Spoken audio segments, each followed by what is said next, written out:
Everyone thought I was losing my mind, that I was broke, confused, fading. At 73, I lived quietly on purpose while my stepson treated me like I was one bad month away from begging. Then one accidental glance at my laptop changed everything. The concern turned sharp, the kindness came with conditions, and I realized something dangerous. Money doesn't reveal character. It accelerates it. Before I tell you the full story, take a moment to subscribe to the channel and leave a comment about where you're watching from. It helps stories like this reach people who might need to hear them. I was seated at the far end of the table again. Not openly announced, not discussed, just arranged. The chair closest to the kitchen door, the one with the loose leg that wobbled if I shifted my weight. No window view, no sunlight, just proximity to chores and exits. My stepson, Daniel, didn't look up when I sat down. Neither did his wife. Plates clinked. Silverware scraped. Someone passed the rolls right over my place without noticing. Thanksgiving had a way of doing that, revealing things no one wanted to say out loud. Coffee sat in front of me, already lukewarm. Instant. Bitter. I brought my own thermos anyway, the old green one I'd carried since the late 70s. Still kept things hot. Reliability mattered more to me than appearances. Daniel glanced at it and smirked. "You know, there's a senior discount on delivery coffee now," he said, not unkindly, not kindly either, just enough humor to disguise the jab.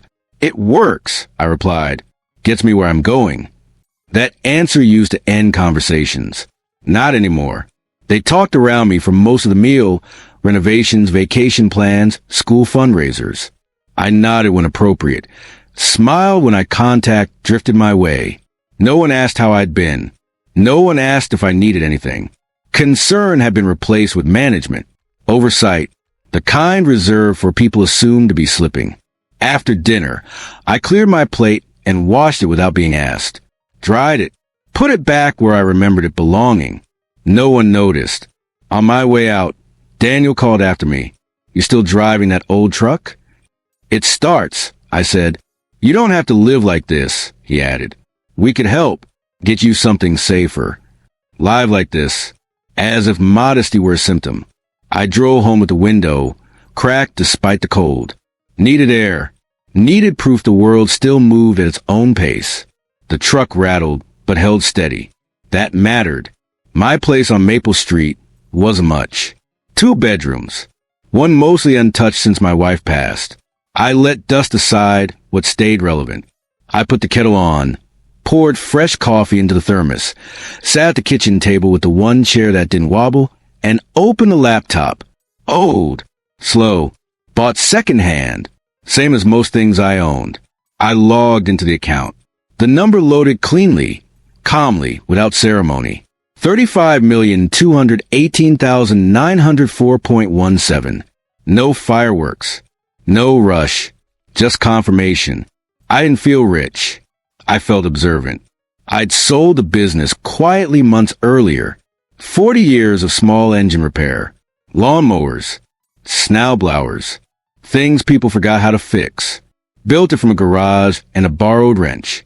The offer came unexpectedly. Then it doubled. Then it climbed again. When I finally signed, the transaction took less than 15 minutes. No handshake. No champagne. Just a digital check mark in silence. I told no one. Not because I wanted to hide it, but because I wanted to see something first. I wanted to see who I was without numbers attached. The next weeks answered that question clearly. Calls increased. Texts softened. Concern blossomed overnight. Daniel stopped joking. Started asking questions. About my health. My plans. Whether I'd thought about simplifying things. Downsizing. Making arrangements. Emily, my stepdaughter, began stopping by with muffins and houseplants. Suggested vitamins. Offered to organize my paperwork. Asked whether I considered letting someone help manage things. Josh, my grandson, was the exception. 16. Sharp-eyed. He showed up unannounced one afternoon while I was paying bills. Leaned over my shoulder like kids do without thinking. Saw the screen. He froze. "Is that real?" he asked quietly. I didn't answer. He sat down slowly, looked at me like I'd changed shape. You're okay, he said finally. I always was. He nodded once. Didn't tell anyone. At least not right away. The shift came subtly after that. Daniel invited me to lunch. His treat.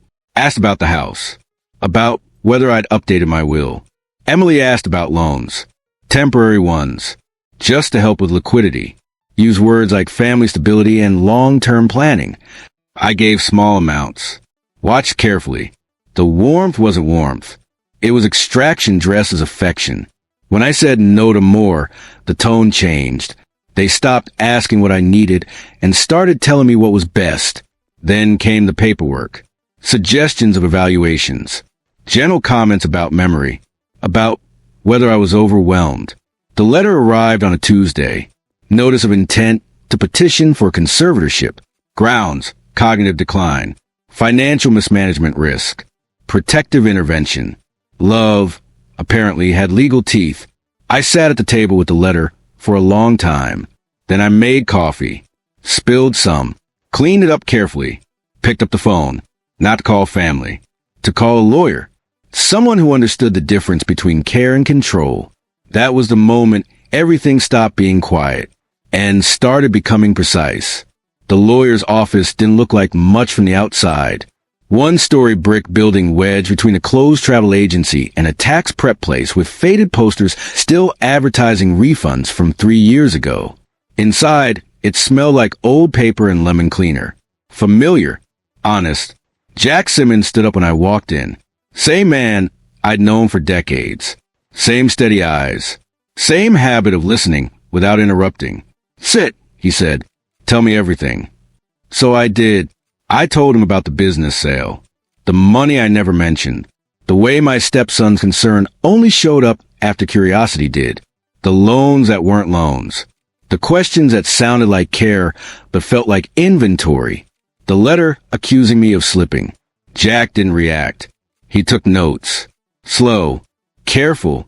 When I finished, he folded his hands. This isn't about your health, he said. It's about access. That's what it feels like. They're testing the fence, he said. Seeing where it bends. What happens if it breaks? If a judge grants conservatorship, he said evenly, you lose control. Over money. Over medical decisions. Over where you live. Over who speaks for you. I nodded. I already knew that in my bones. So, what do we do? I asked. We make it impossible for anyone to pretend you're confused, he said. And we document everything. The evaluation came first. Independent neurologist. No connections. No favors. The doctor was young, polite, almost apologetic about the process. Memory tests. Pattern recognition. Drawing a clock. Answering questions backward. I passed without effort. Your cognition is excellent, he said. Better than average your age. I've had a lot of practice thinking quietly. I replied. He smiled, then typed up the report. Next came the financial trail. Jack compiled bank statements, sale documents, timestamps, emails. Everything clean. Everything deliberate. Nothing impulsive. A paper record of restraint. Meanwhile, the pressure from Daniel and Emily escalated. Calls every morning. Texts layered with concern. Just checking in. Hope you're feeling okay. Don't forget we love you. Then came suggestions. Maybe we should manage things temporarily. It's just until you feel less stressed. Doctors agree stress can affect judgment. I stopped answering. Josh came by one evening while I was fixing a loose hinge on the back door. Watched quietly. Didn't mention money. Didn't mention his parents. Just handed me screws when I needed them. They're scared, he said eventually. Of what? Of losing control of something they never had. Smart kid. The court date arrived faster than expected. Probate court. Mid-morning. Gray walls. Plastic chairs. The kind of place where lives get reduced to files. Daniel and Emily sat together with their attorney. Well-dressed. Serious. Concerned. They didn't look at me. Jack leaned over. Let them talk first. The judge listened patiently as their lawyer spoke about safety, oversight, declining judgment. Used words like vulnerable and protection. Painted a picture of an old man incapable of managing complexity. Then it was my turn. Jack stood first, presented the medical report, the financial records, the timeline showing restraint, not recklessness. Then I stood. I didn't raise my voice. I ran a business for 4 decades. I said, paid employees, paid taxes, paid my mortgage. I buried my wife without missing a bill. I didn't suddenly forget how numbers work because my balance got bigger. I looked at Daniel. Then Emily. I didn't change, I said. Your expectations did. Silence followed. The judge adjusted her glasses, asked a few questions. Simple ones. Clear ones. Then she ruled. Petition denied. No conservatorship. No oversight. No question of capacity. She advised reconciliation. I didn't. Outside, Daniel muttered something about ungratefulness. Emily cried. Real tears or strategic ones. I didn't care. Josh walked beside me to the car. You okay? He asked. I am now. The aftermath wasn't loud. No apologies. No confrontations. Just distance. The call stopped. The text slowed. Then ended. The money stayed where it was. So did my piece. I moved some funds into a trust. 1 beneficiary. 1 clause. Discretionary. Quiet. Final. I changed passwords. Updated contacts. Revoked all prior permissions. Control returned to where it belonged. Weeks passed. Life recalibrated. I fixed things. Helped at the community center. Drank coffee on the porch. Let silence settle without fear. Josh kept coming by.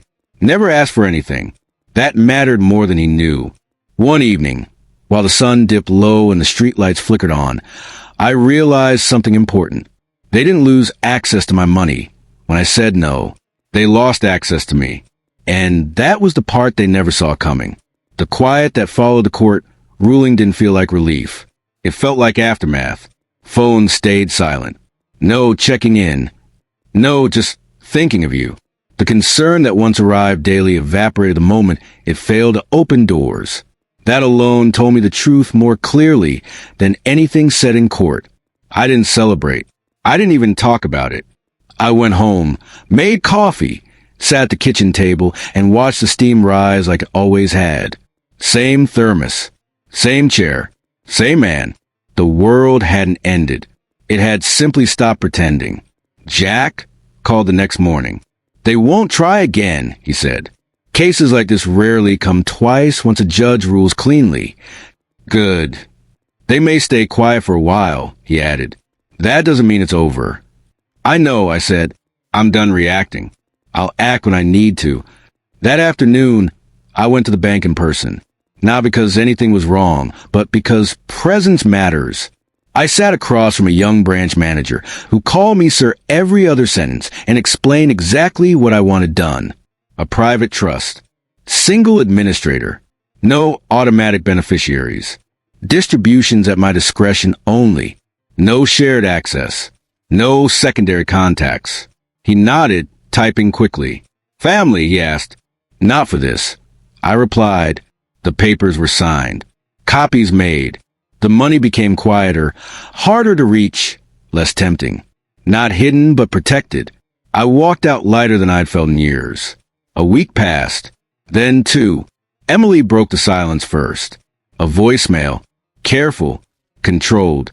Dad, I don't understand why you shut us out like this. We were just trying to help. I deleted it. The next message was longer. Accusatory, dressed as wounded. You've changed. You used to be generous. That word again. Generous. As if generosity were an obligation. As if my worth were measured by how easily I opened my hands. Danny followed with a text that made me laugh once. Bitter and short. Hope you're happy. I didn't reply. Josh came by that weekend. Sat on the porch. Drank soda. Looked older somehow. They're mad, he said. I know. They think you're punishing them. I'm protecting myself. He nodded. Didn't argue. That was the difference. We sat there watching traffic roll, by like it had for decades. Familiar sounds. Familiar pace. Do you regret it? He asked. No, I said immediately, then paused. I regret that it had to come to this. He considered that. They don't see you, he said finally. No, I replied. They see what they want from me. The following weeks revealed just how deep that expectation ran. Emily showed up unannounced one afternoon with baked goods and a forced smile. Tried to rearrange my kitchen. Commented on the stairs. Suggested assisted living eventually. I let her talk. Let her circle the point. Then I said no. Not harshly. Not loudly. Just clearly. Her smile cracked. So that's it? She asked. You're choosing money over family? I'm choosing boundaries. I said. Those didn't exist before. She left angry, slamming the door hard enough to rattle the frame. The house settled again moments later, like it always did. That night, I sat with an old photo album, not out of nostalgia, but curiosity. I flipped through birthdays, graduations, Christmas mornings, smiles that looked genuine, moments that felt real. I wasn't rewriting the past. I was contextualizing it. Love had existed, but so had entitlement. One didn't cancel the other. The next escalation came quietly. A letter from a different law firm this time. Not about conservatorship, about mediation. Estate planning for harmony. A suggestion, not a threat. I shredded it. Josh stayed late that night, helping me organize the garage. He picked up an old wrench, turned it in his hands. You really built everything with this? He asked. And a lot of mistakes, I said. He smiled. I don't want anything from you, he said suddenly. I know. But if you ever need someone, he trailed off. I know, I repeated. And that's why you'll always have a place here. He didn't hug me, just nodded. That was enough. Months passed. Life simplified. I volunteered at the repair clinic again. Fixed radios, lamps, small engines. People thanked me like it mattered. Because it did. Money sat where it belonged. Quiet. Patient.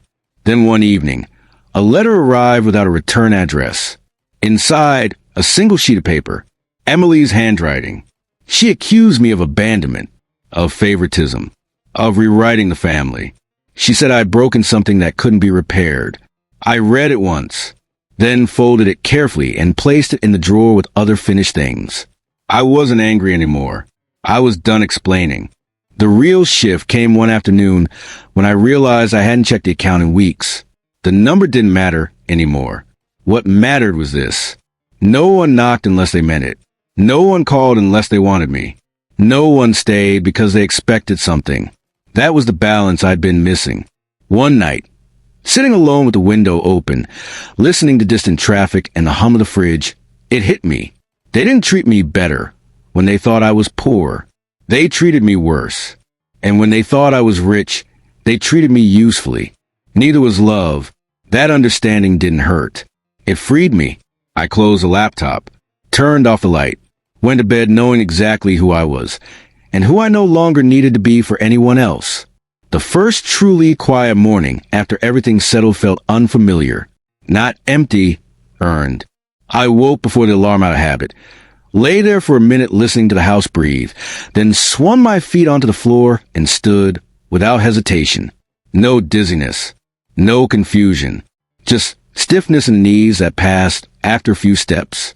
Proof, if anyone still needed it, that I was very much present. Coffee came next.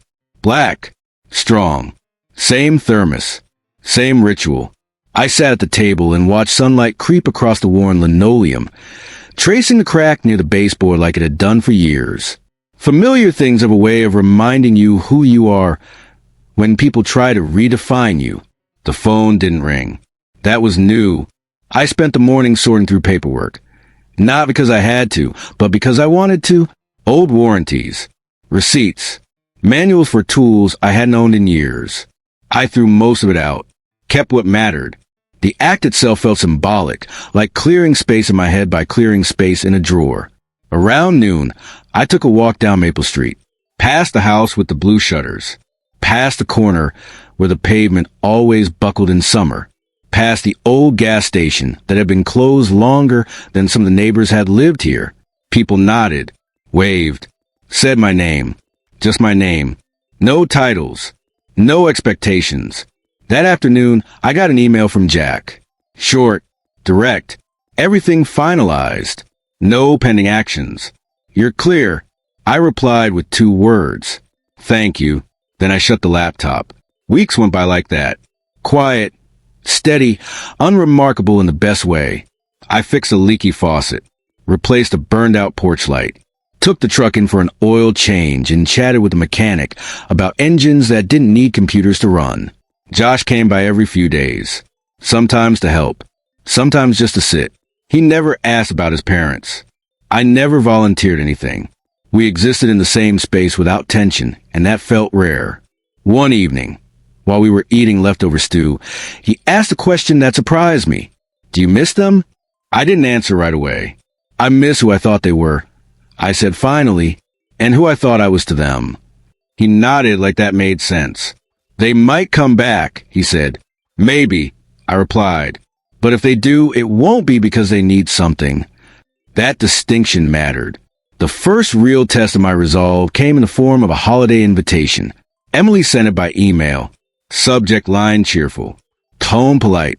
An offer to start fresh. No mention of the court. No apology. No acknowledgement of what had happened. Just an invitation. I stared at it for a long time. Not angry. Not tempted. Just thoughtful. Then I declined. Brief. Courteous. Final. That night, I slept better than I had in months. Daniel tried next. A voicemail this time. Casual. Familiar. Like nothing had happened. Hey, old man, he said. Been a while. Thought maybe we could grab a beer. I deleted it without listening to the end. Not out of spite. Out of clarity. Boundaries aren't walls. They're doors you choose when to open. Winter crept in slowly. Leaves disappeared. Air sharpened. The house stayed warm. I cooked more. Took my time with it. Tried recipes Elaine used to make without rushing through them like I used when life felt crowded. One night, while cleaning out a cabinet, I found her old recipe box. Index cards. Handwritten. Smudged. Familiar. I sat at the table and read through them. Not crying. Just remembering. She'd known how to balance things. How to give without disappearing. How to say no without guilt. I wonder what she would have said about all of this. I suspected she'd have been proud of the boundaries, if not the cost. The next development came unexpectedly. Josh showed up one afternoon carrying a small camera. Nothing fancy. Just something he'd borrowed from school. I've got an assignment, he said. Short documentary. Doesn't have to be anything big. What's it about? People who still do things the old way, he said. People who fix instead of replace. I raised an eyebrow. You think anyone wants to watch that? I do, he said. So I agreed. He filmed me fixing a lamp that had been sitting in the garage for years. Shot close-ups of my hands. Asked questions while I worked. Why do you keep doing this? He asked.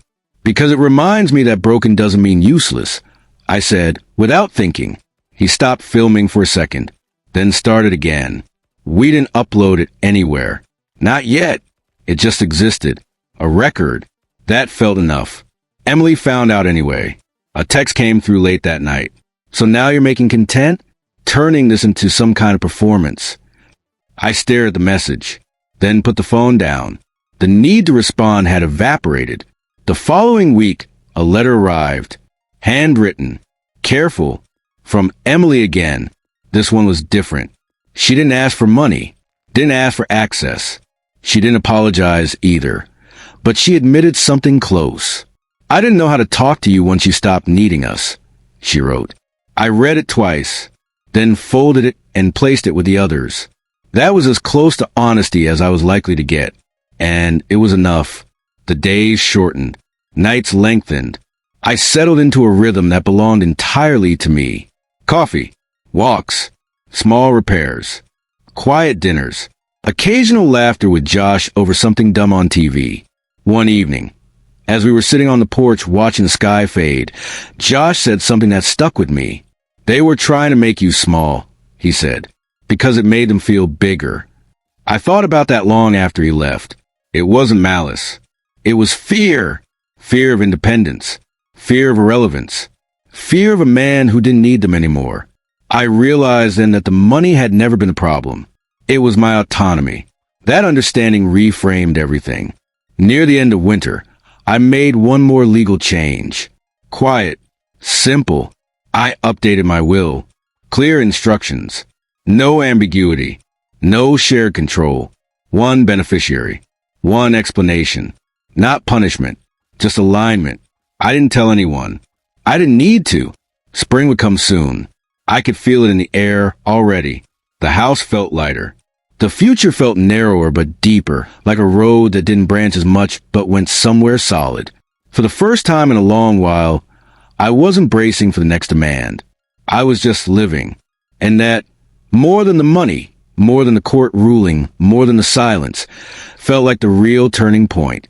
The last shift didn't arrive with noise. No knock at the door. No dramatic phone call. It came the way real endings do. Quietly, almost politely, after you stop waiting for them. Spring settled in. The kind that doesn't rush. Just eases its way back into the world. I opened the windows again. Let air move through rooms that had held too much history for too long. The house didn't feel lonely anymore. It felt complete. Josh kept coming by. Sometimes with a camera, sometimes without it. We fixed a toaster one afternoon that sparked like it was angry at being alive. Another day we replaced a cracked outlet cover. Small things. Ordinary things. The kind of work that reminds you the world isn't falling apart all at once. Just in pieces you can manage if you're patient. He uploaded a short video without telling me. Nothing flashy. Just my hands, my voice, the sound of a screwdriver turning. The comments surprised me. People thanked me for reminding them of their fathers, their grandfathers, men who fixed instead of replaced, who stayed quiet instead of explaining themselves to death. One message said, "This made me call my dad." Another said, "I wish I'd listened sooner." I didn't reply to any of them. I didn't need to. Being heard doesn't require participation. Once the truth is out there. Emily didn't reach out again. Neither did Daniel. And slowly, that stopped feeling like rejection and started feeling like resolution. I mailed the letter I'd written weeks earlier. No tracking. No expectation. Just words released where they belonged. Whether they were read or ignored didn't change what mattered. I'd said what needed to be said. The bank statement stayed untouched. The trust remained quiet. The money existed, but it no longer dominated the air around me. It had finally taken its proper place. As a tool, not a voice. One afternoon, I stood in the garage holding an old wrench, the same one I'd used when the business was just me and a borrowed dream. My hands weren't as steady as they once were, but they still knew what to do. Muscle memory doesn't disappear just because people stop asking for it. Josh watched me for a moment, then asked, "Do you ever wish they'd understand?" I thought about it carefully. "No," I said. "I wish they'd wanted to." There's a difference. Understanding can be forced. Wanting can't. That night, I sat on the porch with my thermos, watching the streetlights flicker on one by one. Somewhere down the block, a couple argued quietly. Somewhere else, a radio played too loud. Life moved on, indifferent to balance sheets and family politics. I felt something I hadn't felt in a long time. Peace. Not the fragile kind. The earned kind. I wasn't rich because of the money. I was rich because I'd stopped negotiating my worth. They had treated me like I was small when they thought I had nothing. They tried to control me when they learned I had more than they expected. In the end, the money didn't change who I was. It revealed who everyone else was. And once that was clear, there was nothing left to argue about. I locked the door for the night. Not because I was afraid, but because everything inside was finally mine again. If you stayed until the end, and this story meant something to you, consider subscribing to the channel and leaving a comment about where you're watching from. It helps stories like this reach people who might need the reminder that dignity doesn't come from numbers. It comes from knowing when to stand still and say no more.